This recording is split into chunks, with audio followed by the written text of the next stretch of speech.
नमस्कार। आज आपको बताएंगे उन पाखंडी बाबाओं के बारे में जिन्होंने धर्म और आस्था के नाम पर लोगों की जिंदगी और भावनाओं के साथ खिलवाड़ किया है। ये लोग जो खुद को संत और भगवान का दूत बताते हैं, असल में पाप की गहरी खाई में डूबे हुए थे।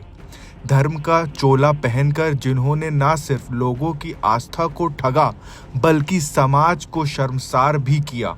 आज हम बात करेंगे ऐसे ही कुछ खूंखार बाबाओं के बारे में जिनके काले कारनामों ने सबको हैरान कर दिया है।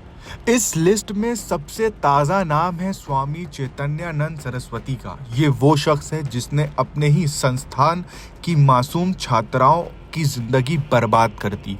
यौन शोषण और करोड़ों की धोखाधड़ी के आरोप में दिल्ली पुलिस ने इसे गिरफ्तार किया है।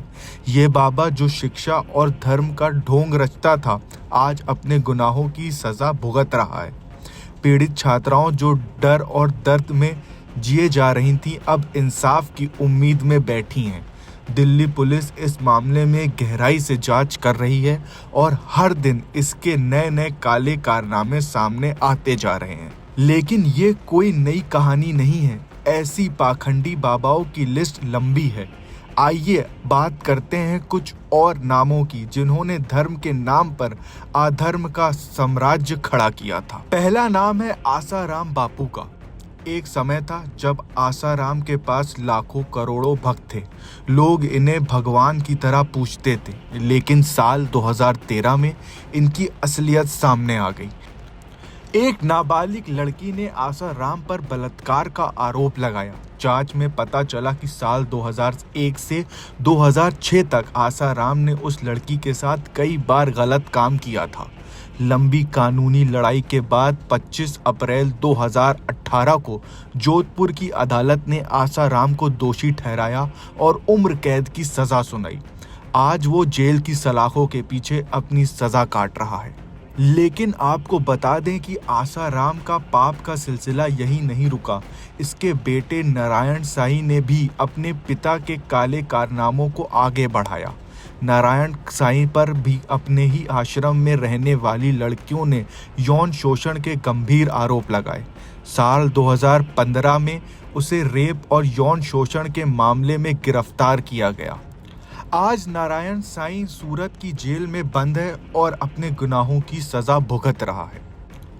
अब बात करते हैं गुरमीत राम रहीम सिंह की। डेरा सच्चा सौदा के नाम पर लाखों लोगों की भीड़ जुटाने वाला ये बाबा पाखंड का प्रतीक बन गया। साल 2017 में राम रहीम पर बलात्कार के आरोप साबित हुए। उसी साल अगस्त में उसे दोषी ठहराया गया। लेकिन ये सिर्फ रेप का मामला नहीं था। राम रहीम पत्रकार रामचंद्र छत्रपति की हत्या के मामले में भी दोषी पाया गया था। साल 2019 में उसे इस हत्या के लिए सजा सुनाई गई। आज वो जेल में अपनी करतूतों की सजा भुगत रहा है।